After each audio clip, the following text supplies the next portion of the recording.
मैं हूं प्रियंका संभव। तो आज की सबसे बड़ी खबर है कि आरबीआई ने रेपो रेट में 25 बेसिस पॉइंट की कटौती कर दी है। लगातार दूसरी बार रेपो रेट में हम ये डाउनवर्ड जो रिवीजन है वो देख रहे हैं।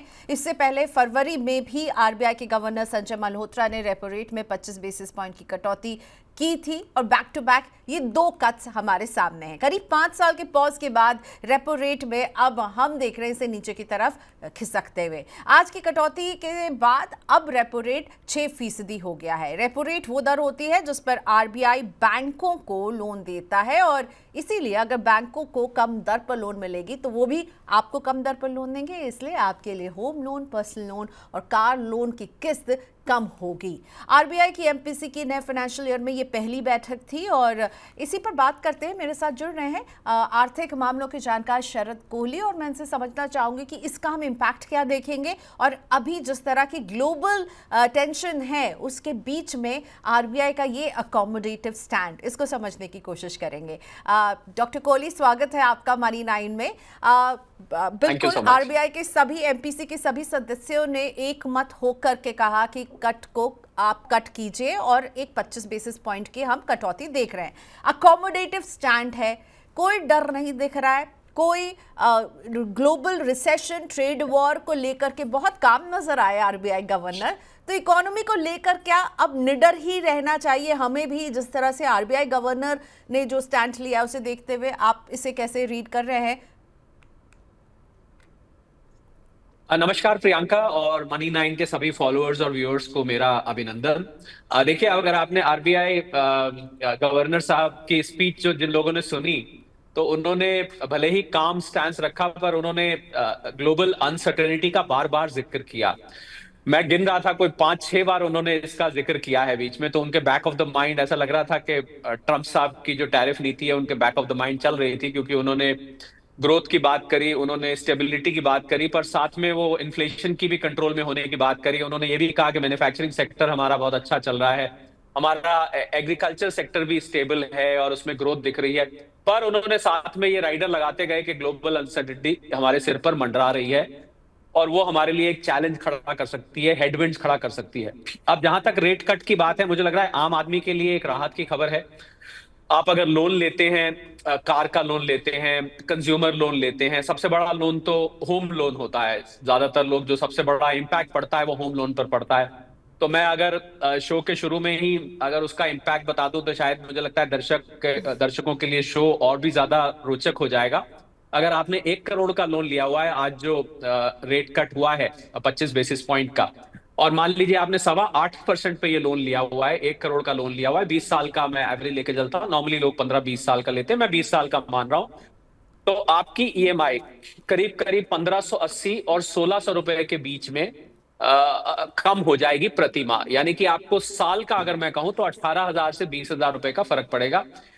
ये आज के रेट कट का असर होगा। पर इसमें शर्त यह है कि आपने जिस बैंक से लोन लिया हुआ है वो बैंक जो है वो उसको बहुत जल्दी एब्जॉर्ब करे और जल्दी उसको इफेक्ट दे, क्योंकि बहुत सारे बैंक क्या होते हैं कि कुछ दिन बाद उसको इफेक्ट देते हैं, इतनी जल्दी इफेक्ट नहीं देते हैं। और दूसरी शर्त यह है कि आपका लोन फ्लेक्सिबल होना चाहिए। अगर आपका फिक्स्ड रेट लोन है तो फिर आपके ऊपर इतना फर्क नहीं पड़ेगा, पर आजकल ज्यादातर लोग फ्लेक्सिबल रेट लोन लेते हैं, तो उससे आपको करीब 15 से 20,000, 18 से 20,000 रुपए का साल का फर्क पड़ जाएगा। तो ये तो रहा, मैंने एक बड़े लोन की बात कर दी। अब इसी को आप छोटे लोन्स में और बाकी के लोन्स में आप इसको घटा सकते हैं। तो कुल मिला के रेपो रेट दूसरी बार कट हुआ है। ये जो नए आरबीआई गवर्नर साहब आए हैं, मुझे लग रहा है बहुत लकी चार्म रहे ये। पहले उन्होंने फरवरी में प्रेस कॉन्फ्रेंस करी थी, वो इनकी पहली थी, एमपीसी मीटिंग थी, उसके बाद इन्होंने पीसी करी।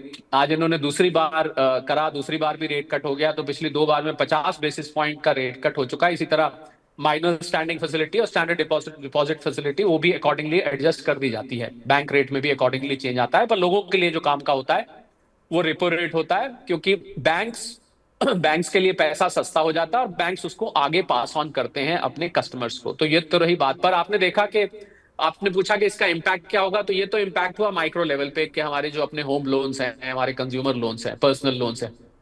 अब दूसरा असर आपने शेयर मार्केट पे आपने देखा होगा कि शेयर मार्केट ने कोई पहले जब आरबीआई की एमपीसी होती थी तो शेयर मार्केट बहुत रिजॉइस करता था, शेयर मार्केट ने कोई खास रिएक्ट नहीं किया। और दूसरी अच्छी खबर जो कि हमें आरबीआई गवर्नर साहब के मुंह से भी सुनने को मिली और आईएमडी से भी मिली कि मॉनसून इस बार 103% का रहेगा, उसको भी स्टॉक मार्केट ने दरकिनार कर दिया। मुझे लग रहा है जहां तक शेयर मार्केट का सवाल है वहां पर ट्रम्प साहब के टैरिफ इस समय हावी हैं दुनिया भर की ग्लोबल मार्केट्स पर, उसको एक्लिप्स कर दिया है। हमारे अपने देश की जो अच्छी खबरें होती हैं उसको ऐसे लग रहा है कि एक्लिप्स कर दिया है ये इंटरनेशनल खबर ने, और जो ट्रेड वॉर छिड़ गया है। तो ये कुल मिला के रहा। बाकी ओवरऑल आउटलुक जो उन्होंने दिया है वो बहुत अच्छा दिया है। आपने बिल्कुल ठीक कहा, उन्होंने अब न्यूट्रल से अकोमोडेटिव स्टैंस कर दिया है। जो लोग समझना चाहते हैं कि न्यूट्रल स्टैंस क्या होता है, न्यूट्रल स्टैंस में क्या होता है कि आरबीआई रेट बढ़ा भी सकता है, घटा भी सकता है, स्थिर भी रख सकता है। और जब हम न्यूट्रल से अकोमोडेटिव की तरफ मूव कर जाते हैं तो इसमें उन्होंने इस बात को बोला भी कि अब हम यहां से या तो इतना ही रखेंगे या इसको घटाएंगे। ओके। तो ये अकोमोडेटिव स्टैंस हो गया। तो ये लोगों के समझने की बात है। तीसरा होता है टाइटनिंग स्टैंड, जिसमें कि रेट ऊपर को जाते हैं। यस प्रियंका। तो ये अकोमोडेटिव है, यानी हम मोर रेट कट्स देख सकते हैं या फिर इसी लेवल पर हम कुछ समय रह सकते हैं। ये इंडिकेशन भी इस मॉनेटरी पॉलिसी से मिल रहे हैं। शरद सर, आपने बहुत अच्छे से समझाया कि लोन पर किस तरह से इम्पैक्ट करेगा। तो हमारे होम लोन की ईएमआई कम होगी, ऑब्वियसली इसका ट्रांसमिशन करने में बैंक कभी वक्त ज़्यादा लगा भी देते हैं, पर अल्टीमेटली एंड कंज्यूमर को फ़ायदा मिलेगा। मैं आपसे महंगाई की बात करना चाहूँगी यहाँ पर, क्योंकि वो भी बहुत इम्पॉर्टेंट फैक्टर है। आरबीआई की इस मॉनेटरी पॉलिसी में ऐसा लग रहा है, बहुत कॉन्फिडेंट हैं कि महंगाई को कंट्रोल कर लिया है। फाइनेंशियल ईयर 2026 में महंगाई दर 4% रहने का अनुमान दिया है और फरवरी में यही अनुमान इनका 4.2% का था। और पहली तिमाही में महंगाई की दर 3.6% पर जाएगी, दूसरी तिमाही में 3.9%, तीसरी तिमाही में 3.8% और फिर चौथी तिमाही में थोड़ा सा ज़्यादा दिया है।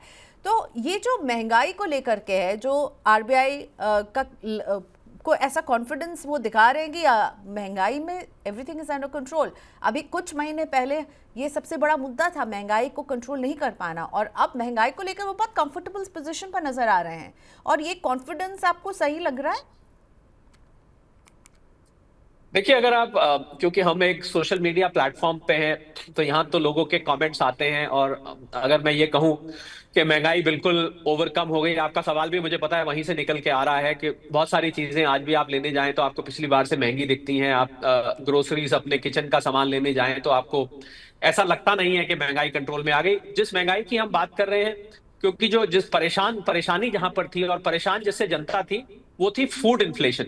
तो फूड इन्फ्लेशन कुछ हद तक कंट्रोल में आई है। आप अगर सब्जियों के दाम, फ्रूट्स के दाम और जो खाने पीने का जो आपकी किचन की थाली होती है उसके अगर आप दाम देखेंगे तो कुछ हद तक कंट्रोल में आई है। जो सीपीआई होता है, जिसको हम कंज्यूमर प्राइस इंडेक्स बोलते हैं, वो एक बास्केट ऑफ गुड्स से बनता है। तो बास्केट ऑफ गुड्स उसको नाप करने का एक तरीका है। अब वो उस तरीके से ही वो मेजर किया जाता है, उस तरीके से आंकड़े आते हैं। हालांकि लोग जमीनी तौर पे जब जाके देखते हैं तो ये भी महंगा हो गया, वो भी महंगा हो गया, सरकार कहती है कि सस्ता हो गया। ये तो कॉन्ट्रडिक्शन हमेशा रहेगा, ये जब तक हम सीपीआई का मेथोडोलॉजी जो है वो बदलेंगे नहीं। क्योंकि सीपीआई के बास्केट में जितने गुड्स आते हैं, मुझे लग रहा है उस बास्केट को बदलने की जरूरत है। क्योंकि ये सच है कि आज भी आपको बहुत सारी चीजें महंगी मिलेंगी, जबकि 3.61 कुल फरवरी का सीपीआई आया था।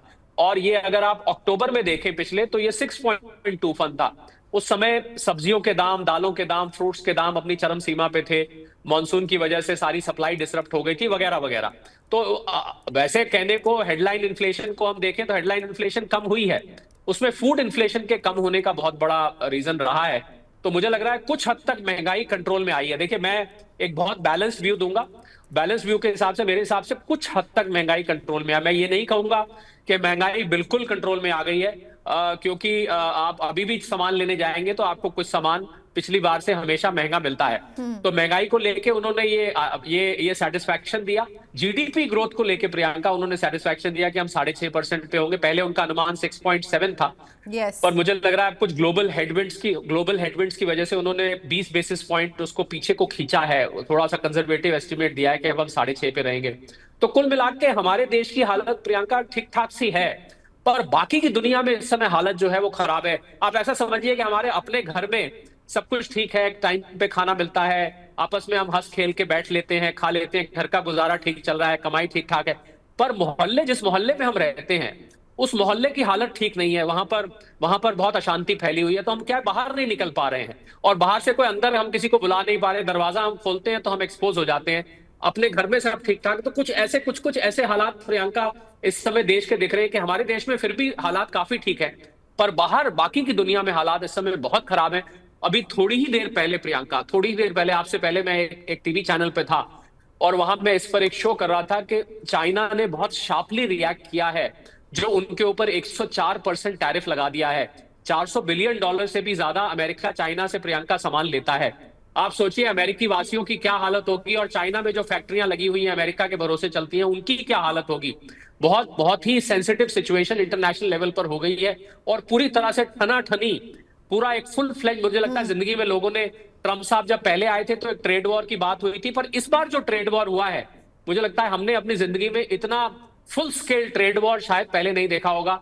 और बकायदा बकायदा कमेंट पे कमेंट आ रहे हैं, टिट फॉर टैट, वो एक पंच करते हैं, वो दूसरा पंच करते हैं, फिर उधर से बयान आते हैं, कुछ कुछ ऐसा देखने को मिल रहा है। तो इसकी वजह से आरबीआई के गवर्नर साहब ने चिंता जताई है। बार बार उन्होंने अनसर्टेनिटी की बात करी है। वो सीधी तरीके से ट्रम्प साहब का नाम तो नहीं ले सकते थे, तो उन्होंने उसको अनसर्टेनिटी के रूप में रखा है। शरद सर, एक बात बताइए, एक तरफ आरबीआई हमारे लिए लोन को सस्ता कर रहा है, दूसरी तरफ सरकार ने बजट में कंजम्पशन को पुश देने के लिए टैक्स जो टैक्सेबल इनकम की लिमिट को जो है वो इंक्रीज किया है, और प्लस ये पूरा टैरिफ को लेकर जो सिचुएशन क्रिएट हुई, आपने राइटली कहा हमारे घर में तो बहुत कुछ अच्छा है लेकिन हमारे मोहल्ले में तो बहुत टेंशन है। तो आप देख रहे सरकार जो चाह रही है, इन सब के बीच में क्या हमको जो ग्रोथ के नंबर्स हम अचीव करना चाहते हैं, जो हम कंजम्पशन लेड इकोनॉमी बनना चाहते हैं, आर वी ऑन ट्रैक, या वहां आप देख रहे हैं कि वहां गड़बड़ी हो सकती है? देखिए, वसुधैव कुटुंबकम, पूरी पूरी दुनिया एक परिवार है, भारत भी पूरी दुनिया का हिस्सा है। तो हम ये तो प्रियंका कभी भी नहीं कह सकते कि हम दुनिया में अगर इकोनॉमी रिसेशन में जाती है, ट्रेड वॉर छिड़ जाता है, सप्लाई चेन्स डिसरप्ट हो जाती हैं, हम उससे बिल्कुल अछूते बैठे रहे, ऐसा तो हो नहीं सकता। अगर मैं ये कहूं तो मैं झूठ बोल रहा हूं, और मैं फिर ब्लाइंडली जो है वो सरकार की पॉलिसीज को या सरकार की तरफ से स्टेटमेंट दे रहा हूं, ऐसा मैं कभी भी नहीं कहूं। एक इकोनॉमिस्ट होने के नाते मैं ये कहूंगा कि अगर हम, हमारी 145 करोड़ की जनता अपने आप में एक दुनिया है, इस बात पे हम इनकार नहीं कर सकते। 60% हमारी इकोनॉमी प्रियंका कंजम्पशन से बनती है, यानी कि आप और हम जब जाके सामान दुकानों से खरीदते हैं, सर्विसेज लेते हैं, उससे हमारी अर्थव्यवस्था चलती है। 60% तो बहुत बड़ी मात्रा है, क्योंकि हमारी इतनी बड़ी आबादी है। $800 बिलियन का हमारा एक्सपोर्ट है। बहुत सारी फैक्ट्रीज जेम्स एंड ज्वेलरी में, ऑटोमोटिव कंपोनेंट्स में, सी फूड में, और टेक्सटाइल्स एंड अपैरल्स में, और मशीनरी इक्विपमेंट में, कुछ फूड प्रोडक्ट्स में हम अमेरिका सामान भेजते हैं। तो एक GTRI है, ग्लोबल ट्रेड रिसर्च इनिशिएटिव नाम से एक संस्था है, वो और मेरी अपनी इकोनॉमिक एनालिसिस टीम है, हमने एनालिसिस किया तो करीब 5 से 6 बिलियन डॉलर का हमारे देश को पे, अमेरिका पे ये जो टैरिफ लगा है 26%, इसका हमारे ऊपर सीधा सीधा असर दिखाई दे रहा है। यानी कि करीब 50,000 करोड़ का हमारा एक्सपोर्ट वहां पर फर्स्ट रिएक्शन में प्रभावित हो सकता है शॉर्ट रन में। पर अगर हम लॉन्ग रन में देखें तो हमें थोड़ा सा फायदा भी दिख रहा है, क्योंकि अगर आपने चाइना के ऊपर 104% ड्यूटी लगा दी है, और चाइना से बेहिसाब सामान प्रियंका जाता है अमेरिका, $400 बिलियन से भी ज्यादा का सामान चाइना एक साल में अमेरिका में भेजता है। आप सोचिए कितनी बड़ी फिगर है $400 बिलियन। और उसमें छोटी छोटी फुटवियर से लेके, खाने से लेके, इलेक्ट्रॉनिक से लेके, कपड़ों से लेके, बहुत लंबी लिस्ट है जो वहां जाती है। मुझे तो अमेरिकन की चिंता हो रही है, वो बेचारे कैसे इतने महंगे सामान को, तो अगर वो सामान आना रोक देंगे वहां पर तो शॉर्टेज हो जाएगी, और अगर सामान आने देते हैं तो महंगाई बढ़ जाएगी। उनके अपने दोस्त जो है इलॉन मस्क साहब, वो उनकी आपस में, अब मुझे लग रहा है कुछ दिन में वो अलग ना हो जाएं, क्योंकि उनकी गाड़ियां महंगी हो जाएंगी, उसके तो कंपोनेंट सारे चाइना से आते हैं। तो देखिए, इस सारे ग्लोबल हलचल में भारत को फायदा कहां मिल सकता है कि अगर 104% पे चाइना से आ रहा है, 26% पे भारत से आ रहा है, मान लेते हैं ट्रम्प साहब अपनी जिद पे अड़े रहते हैं और यहां से यही न्यू वर्ल्ड ऑर्डर बन जाता है, तो भारत को एक टैरिफ आर्बिट्रेज हम कहते हैं इसको, भारत को टैरिफ आर्बिट्रेज की हमें एडवांटेज मिलेगी। यानी कि अगर वो चाइना से मंगाता है तो 104% टैरिफ, भारत से मंगाता है तो 26% टैरिफ। तो भारत में अगर हम इस समय वॉर फुटिंग पर मेक इन इंडिया और फैक्ट्रीज को अगर हम सुदृढ़ बनाएं, फैक्ट्रीज में क्वालिटी इंप्रूव करें, अपनी कैपेसिटी एक्सपेंशन करें, और जो quality China, Vietnam, Cambodia Bangladesh वहां पर भेज रहा था, अगर हम उन्हीं मापदंडों पर, उन्हीं पैरामीटर्स पर खरे उतर जाते हैं तो उनका लॉस हमारा फायदा बन सकता है। पर इसको हम कितनी जल्दी कर पाएंगे, ये तो सरकार की नीतियों पर और हमारे यहाँ के जो उद्यमी हैं, जो इंडस्ट्रियलिस्ट हैं और बिजनेसमैन हैं, उनके ऊपर डिपेंड करेगा कि कितनी जल्दी वो केपेक्स करें और जल्दी जल्दी उस मार्केट को कैप्चर कर लें। पर फिलहाल आपकी बात बिल्कुल ठीक है कि दो अलग अलग किस्म से हवा चल रही है। एक हवा हमारे देश की हमारे फेवर में चल रही है, जो आपने सारी बातें कही, कंज्यूमर लोन सस्ते हो रहे हैं, मॉनसून अच्छा आ रहा है, हमारे फॉरेक्स रिजर्व पौने $700 बिलियन पे पहुंच गए हैं, हमारा टैक्स कलेक्शन इनकम टैक्स का 20% ऊपर है, जीएसटी कलेक्शन 2 लाख करोड़ के पास पहुंच रहा है। एक तो ये हवा चल रही है जो फेवर में चल रही है, एक हवा हमारे अगेंस्ट चल रही है जो कि दुनिया में मंदी ला सकती है। अगर दुनिया में मंदी आती है तो इंग्लिश में बोलते हैं Priyanka, cascading and rippling. It will definitely have a cascading and rippling effect on our economy also. हम उससे पूरी तरह से इम्यून या अछूते नहीं रह सकते हैं, वो हेडविंड्स का हमें सामना करना पड़ेगा। तो अगर उस मंदी का भारत पे भी असर होता है तो लोगों को कमर कस के तैयार हो जाना चाहिए, खासकर जो एक्सपोर्टर्स हैं, जो लोग एक्सपोर्ट पर डिपेंड करते हैं। बहुत सारे एमएसएमईज हैं प्रियंका, छोटे मोटे बिजनेसेस हैं जो कि इन बड़े एक्सपोर्टर्स को एक्सपोर्ट करते हैं, कुछ डायरेक्ट भी करते हैं। और बड़ी कंपनीज जो एक्सपोर्ट करती हैं, कुछ तो सोना बीएनडब्ल्यू है, मदरसन सुमी है, टाटा मोटर्स है, आयशर मोटर्स है, कितनी सारी टेक्सटाइल कंपनीज हैं, लिस्टेड अनलिस्टेड, जो कि अमेरिका को एक्सपोर्ट करती हैं। जेम्स एंड ज्वेलरी, सूरत आप जाएं तो इतने सारे आपको जेम्स एंड ज्वेलरी के एक्सपोर्टर्स मिलेंगे। उन सबकी थोड़ी सी चिंता बढ़ गई है। और आप मानेंगे नहीं, जिस दिन टैरिफ की घोषणा हुई उस दिन गारमेंट एक्सपोर्टर्स के बाद अमेरिका से फोन आने शुरू हो गए। फोन पे वो कह रहे थे, भैया अपनी कीमत प्लीज 15-20% घटा लीजिए, क्योंकि आपका सामान यहां पर आएगा, उस पर और 26% लग जाएगा, 20% आप घटा लो, 6% हम एडिशनल बियर कर लेंगे। उनका तो मार्जिन ही बेचारों का 15-20% का होता है, कुछ का तो 10-15% का मार्जिन होता है। मैंने उनसे बात करी, उन लोगों के लिए बहुत बड़ी समस्या खड़ी हो गई है। तो मुझे लग रहा है कुछ मिला जुला माहौल है, देश में सब अच्छा है, घर के अंदर सब ठीक चल रहा है, पर जैसे ही दरवाजा खोल के बाहर देखते हैं तो बाहर थोड़ी सी अशांति दिखाई दे रही है। ओके, सो आपको लग रहा है कि हाँ, दिस ट्रेड वॉर जो है इसका इफेक्ट हम देखेंगे अपने देश पर, और हमारी जो कैपेसिटी है उसको बढ़ाने का एक अच्छा मौका भी ये हो सकता है। लेकिन जो आज आरबीआई गवर्नर ने जो जीडीपी ग्रोथ का जो आंकड़ा दिया है, आपने भी इसका अभी जिक्र किया था, 6.5 रहने का अनुमान वो दे रहे हैं। सो एक मामूली 20 बेसिस पॉइंट की ही कमी का प्रोजेक्शन है, तो ये तो पॉजिटिव इंडिकेशन है जहां तक इंडियन इकोनॉमी की बात है। क्योंकि हम अगर इस रिसेशन में भी केवल डाउनग्रेड जो है केवल 20 बेसिस पॉइंट का अगर दे रहे हैं सर, तो ये तो अच्छी बात है, पॉजिटिव सिग्नल है। बिल्कुल पॉजिटिव सिग्नल है। देखिए, आरबीआई गवर्नर साहब का अगर वो पेसिमिस्टिक बात भी करेंगे तो कभी भी वो डायरेक्टली इस तरीके से head of the central bank इस तरीके से नहीं बोलेंगे। वो हमेशा ये बोलेंगे हमारा जीडीपी एस्टिमेट इतना है। हाउएवर, जो हेडविंड्स हैं, जो टेलविंड्स हैं, अनसर्टेनिटी बनी हुई है। आप अगर स्पीच को, जो स्पीच सोशल मीडिया पे अवेलेबल होगी, उसको और आप रिवाइंड करके देखेंगे तो मैंने गिना था करीब 5-6 बार उन्होंने अनसर्टेनिटी का जिक्र किया। तो उन्होंने हर चीज के आगे राइडर लगा दिया। उन्होंने जीडीपी ग्रोथ के आगे राइडर लगा दिया, उन्होंने इन्फ्लेशन की जब बात करी तो राइडर लगा दिया, उन्होंने जब फॉरेक्स रिजर्व्स की बात करी राइडर, उन्होंने हर चीज के आगे उस अनसर्टेनिटी का। और वाकई वो सच भी है, क्योंकि देखिए वैश्विक परिस्थिति प्रियंका, जो ग्लोबल ऑर्डर है वो हमारे कंट्रोल से बाहर है। हम अपने देश के पैरामीटर्स को, इकोनॉमिक पैरामीटर्स को कंट्रोल कर सकते हैं।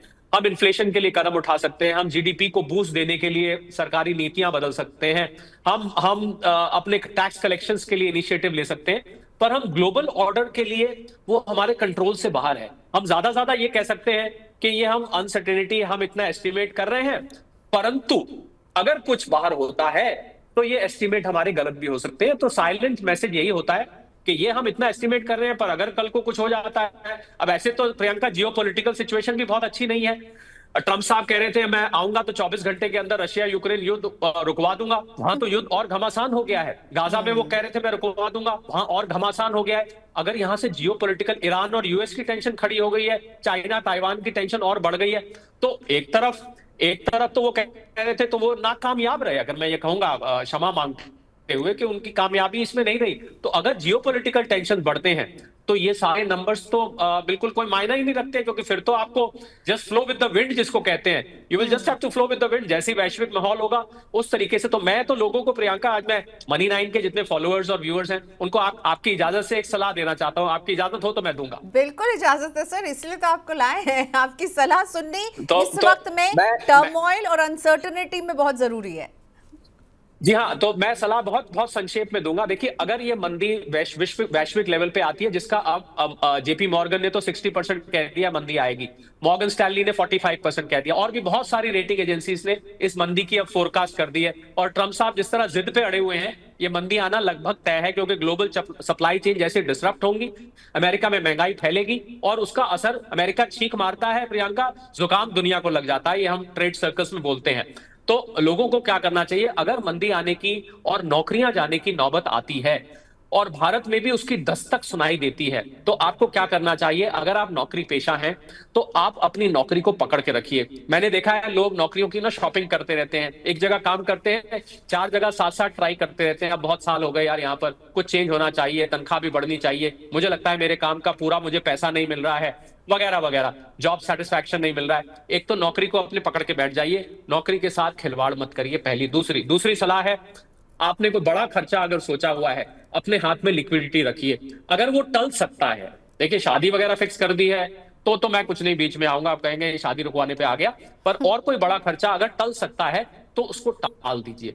अपनी सेविंग्स को अपने पास रखिए, लिक्विडिटी को अपने पास बना के रखिए, और रिस्की इन्वेस्टमेंट्स में थोड़ा सा सोच समझ के इन्वेस्ट करिए। रिस्की इन्वेस्टमेंट्स में अभी मत जाइए, क्योंकि आप देख रहे हैं स्टॉक मार्केट में कितनी वॉलेटिलिटी है। 2 दिन पहले तूफान मचा, कल रिबाउंड आया, आज फिर लाल निशान में है। तो ये वॉलेटिलिटी बनी रहेगी। ट्रम्प साहब के मूड के हिसाब से ये स्टॉक मार्केट के इंडेक्स भी ऊपर नीचे जाएंगे।